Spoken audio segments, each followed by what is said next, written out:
Era uma vez um certo Miguelinho.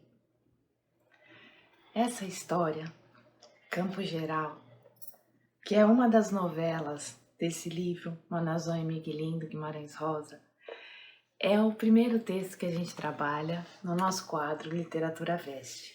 Livros para quem vai prestar vestibular e para quem não vai prestar vestibular. Uma história que traz um rito de passagem que todos vivemos nas nossas vidas. Enzo, roda a vinheta.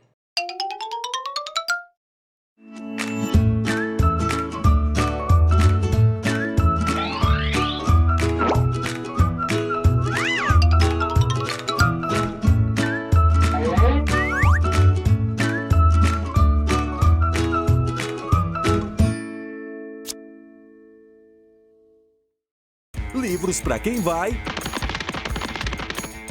e para quem não vai prestar vestibular. Literatura Veste. A nossa literatura é um presente, como eu sempre digo, livros são presentes, mas nós temos ícones da literatura brasileira que estão assim no panteão da literatura universal, que são uma verdadeira honra. Machado de Assis, sem dúvida, e Graciliano, mas Guimarães Rosa, no meu coração, ele ocupa um lugar sem medida. Campo Geral, que é uma das novelas que compõem a obra Corpo de Baile, do Guimarães, vai contar a história de um menininho, esse certo Miguelinho de que eu acabei de falar. Um menininho que nasce num lugar chamado Mutum, que quando a gente lê a obra a gente percebe que pode ser qualquer lugar, e vai conhecer as dores de talvez não ser o filho preferido do pai, ou de talvez não ser o filho do pai que ele acha que é, o que já constrói uma mãe que é uma figura bastante ambígua, como costumam ser as figuras femininas na literatura, e que sofre muito a dura experiência de crescer. Então vamos lá. Quem é o Miguelinho?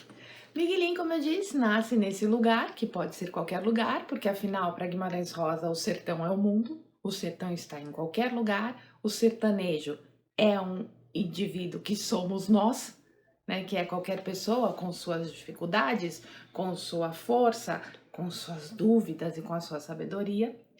E ele nasce numa família de 6 irmãos. Tá? Então, nós temos o pai, a mãe, um certo tio, irmão do pai, tio Tereza, que eu já vou falar, e os irmãos. Por que eu digo que é um rito de passagem? O Miguelinho, ele se sente constantemente desajustado. Ele tem um irmão mais novo, chamado Dito, que na verdade é a figura mais transcendente, e vai haver uma transcendência mesmo, transcendente dessa história. Embora seja mais novo, o Dito é sábio, o Dito enxuga as lágrimas do Miguelinho, o Dito dá conselhos, o Dito pega o Miguelinho ao colo quando é necessário. Ele é essa figurinha diferente, né, do que seriam as crianças, de acordo com os estereótipos que nós temos.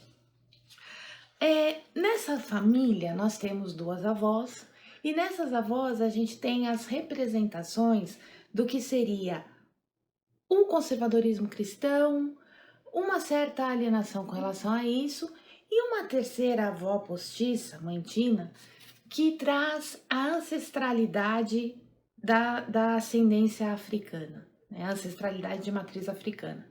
E o Miguelinho, ele meio que se perde, se questionando sobre o que é certo e o que é errado. Quando eu falo de não ser o filho preferido, a gente vai perceber, olha que eu já falei sobre construção de personagens no vídeo Dicas para Escritores 2. A gente vai perceber que um dos filhos é mais velho, já foi embora.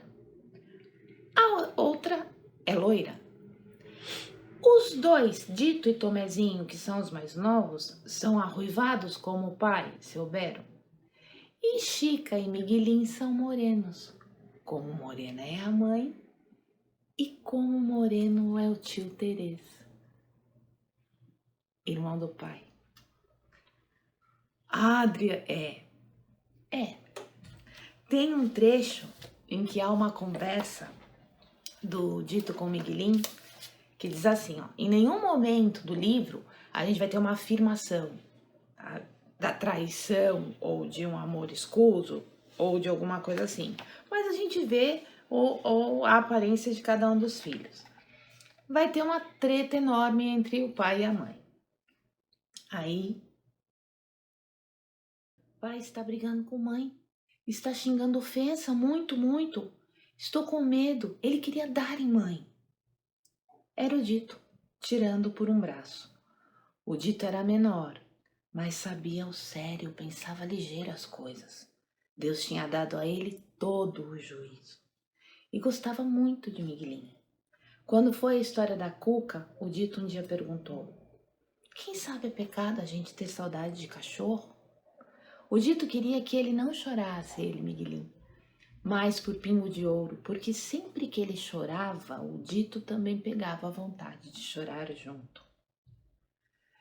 Eu acho, pai não quer que mãe converse mais nunca com o tio Terês. Mãe está soluçando em pranto demais da conta. E aí a gente tem a seguinte frase: Miguelinho entendeu tudo tão depressa que custou para entender. E a partir daí a gente vai ter o Miguelinho mais próximo do tio Terês, até que o tio Terês vai ser mandado embora, cada vez mais próximo dessa mãe.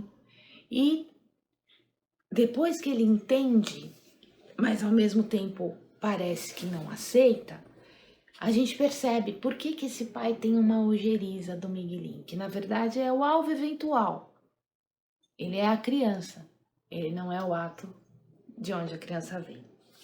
Bem, então nós temos esse Miguelinho, nós temos essa família, nós temos pai e tio, essa mulher única, e a história que começa com Era Uma Vez, ou seja, Era Uma Vez pode ser qualquer tempo.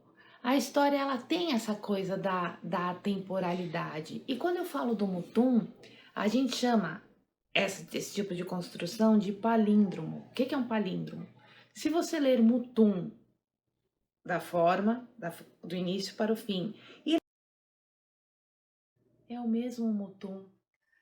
O palíndromo que é, então, é um termo que você lê do início ou do final, que mostra que pode ser qualquer lugar. Só tá assim, reafirmando as grandes simbologias que estão na obra do Guimarães Rosa. Sobre o Guimarães, um minutinho.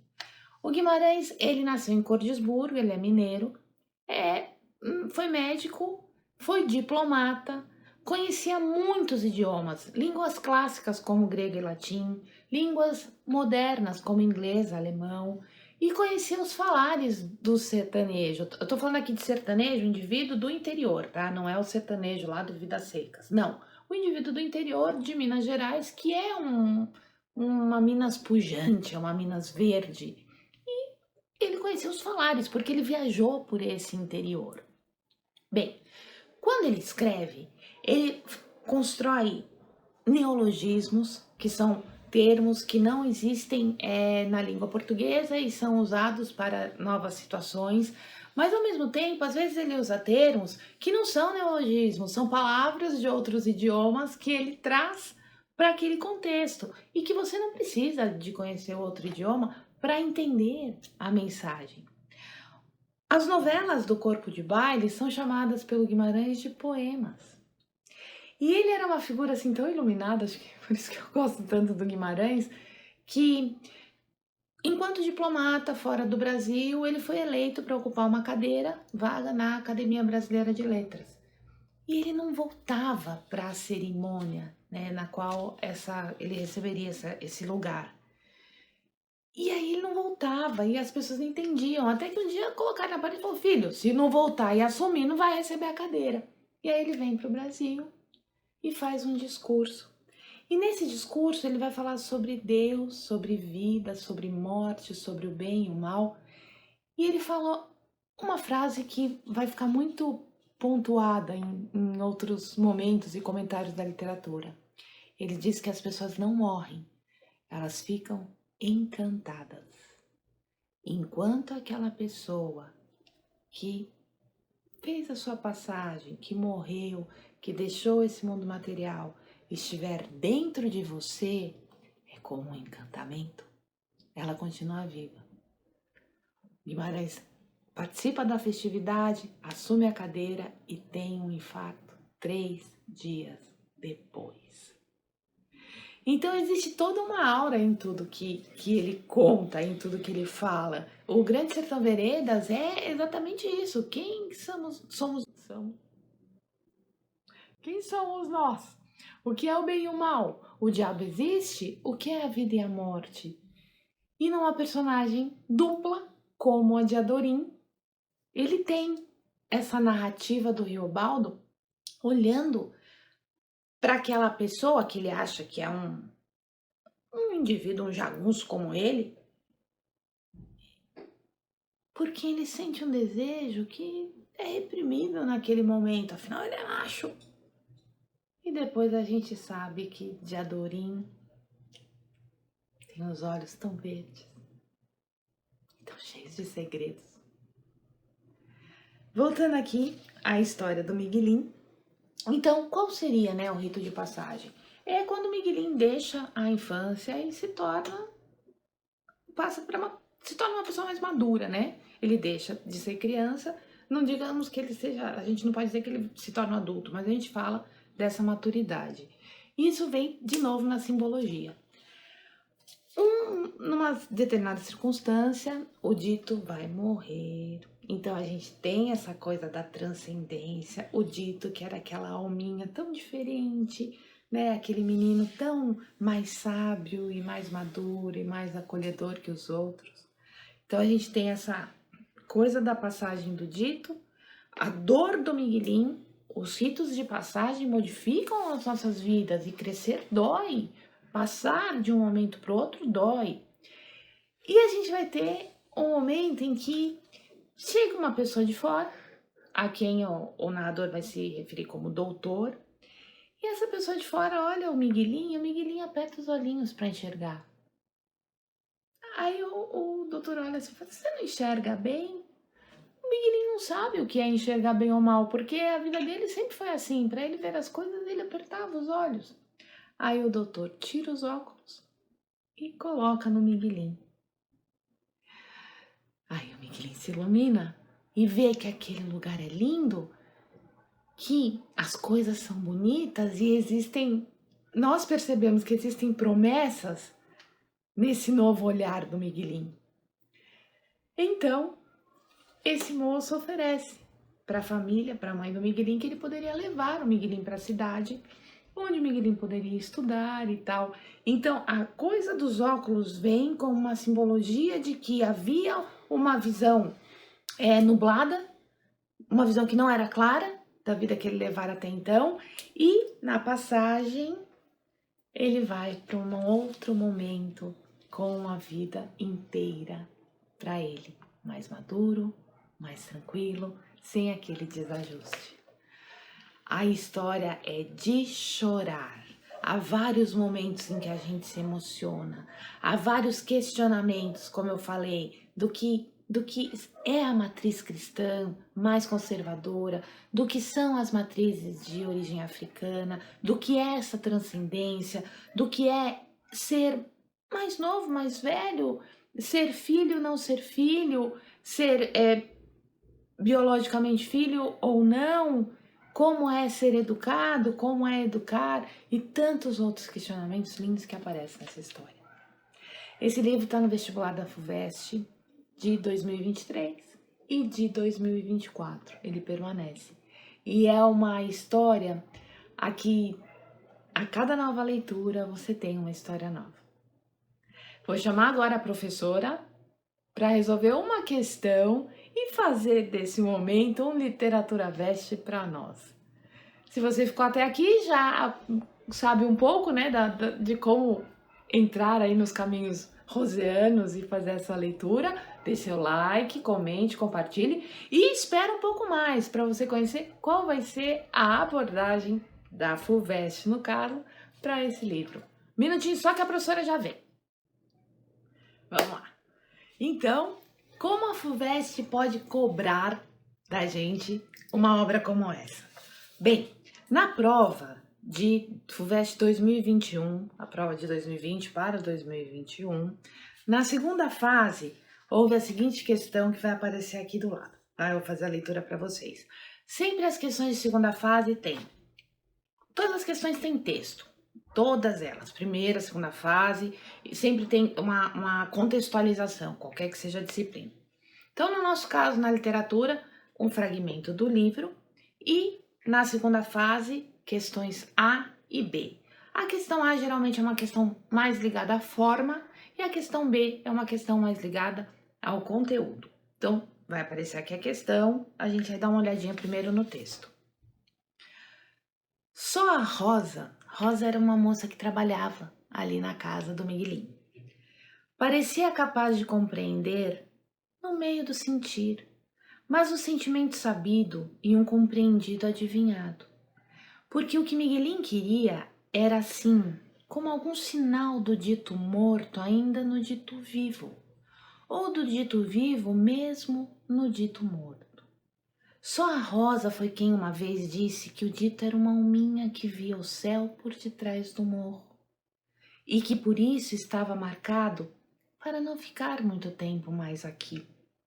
E disse que o dito falava com cada pessoa como se ela fosse uma, diferente, mas que gostava de todas, como se todas fossem iguais. E disse que o dito nunca tinha mudado enquanto em vida, e por isso, se a gente tivesse um retratinho dele, podia se ver como os traços do retrato agora mudavam. Mas ela já tinha perguntado, ninguém não tinha o retratinho do dito. E disse que o dito parecia uma pessoinha velha, muito velha e nova. Aí você fala, ai meu Deus. Bom, vamos lá. Letra A. Sabendo que o quiasmo é uma figura de estilo formada por uma dupla antítese cujos termos se cruzam, identifique um exemplo de quiasmo no texto e explique a sua construção. Aí você diz, Adriana, meu Deus, perceba como a explicação teórica está na própria questão. Olha, o quiasmo é uma figura de estilo, uma figura de linguagem, metáfora, metonímia, antítese, paradoxo, tá? Tem esse momento, a gente faz um literatura-tema sobre isso. É formada por uma dupla antítese, cujos termos se cruzam, tá? Então, o que é um quiasmo, por exemplo? Vou pegar um exemplo aqui do Drummond. No meio do caminho tinha uma pedra no meio do caminho. Temos também um literatura-tema em que eu vou usar esse texto para a gente trabalhar o intertexto com o texto do Bilac. Aqui que vai aparecer aqui o card. O verso diz assim, vou mostrar para vocês aqui do lado. No meio do caminho tinha uma pedra.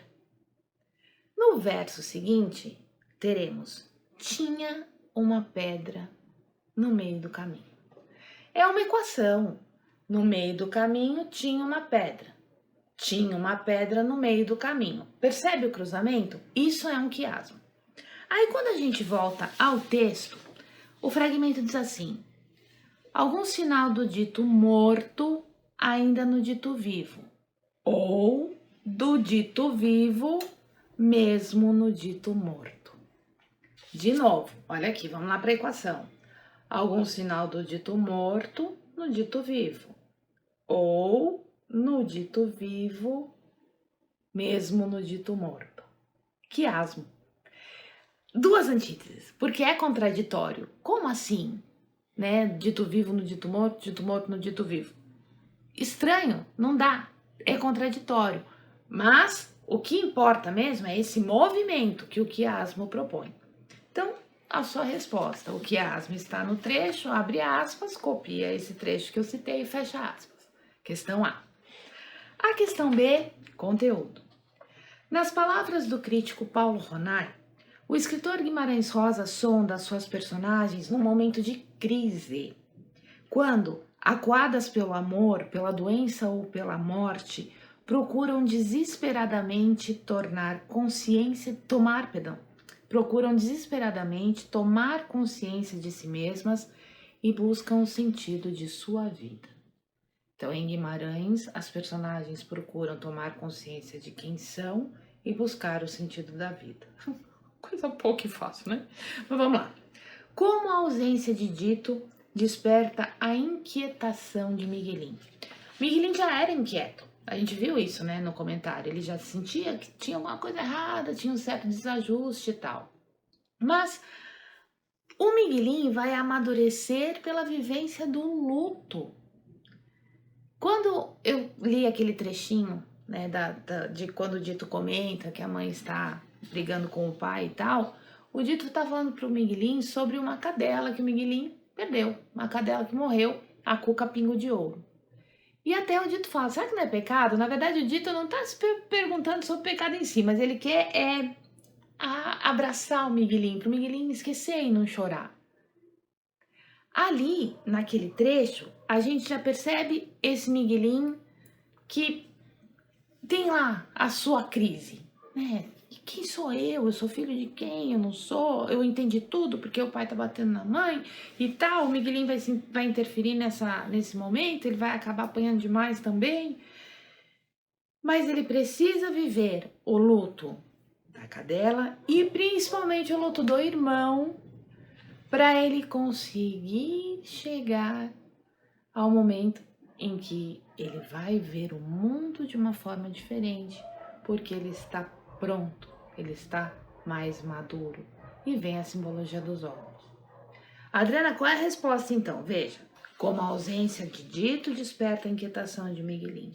Pelo rito de passagem que o Miguelin vai viver, desse momento da morte do Dito, pela vivência do luto, é como se ele fosse criança, Dito morre, ele amadurece, e depois, a questão espera isso, tá? Mas depois, se você citar que pela maturidade ele vai passar por aquela situação simbólica dos óculos e vai sair do mutum para a sua vida, isso aí você deixa a resposta ainda mais redondinha. FUVEST, então é isso, gente. Quando eu insisto que vocês precisam ler as obras, que a gente precisa se preparar muito além do resumo, obviamente, o vestibular pede a lista de livros para que as escolas ofereçam, para que as escolas se dediquem a obras que são pilares da literatura. Mas, se a gente for pensar na parte prática da prova do vestibular em si, se você não faz a leitura, você não consegue matar a questão pelo resumo. Então, é preciso fazer as leituras, ler os resumos da véspera, os seus próprios comentários, as suas anotações, assistir algumas aulas, o YouTube tá aí para te ajudar, para você conseguir ler a questão e voltar na história. Talvez em algum item que não tenha sido comentado, para você ter mais clareza do que responder. É isso. Esse foi o nosso Literatura Veste de hoje, com um livro maravilhoso da primeira parte do vídeo. Espero que você fique e venha sempre para esse nosso momento de conversar um pouquinho sobre o que o vestibular fala das obras também. Obrigada de novo, um grande beijo e até o próximo vídeo. Tchau, tchau!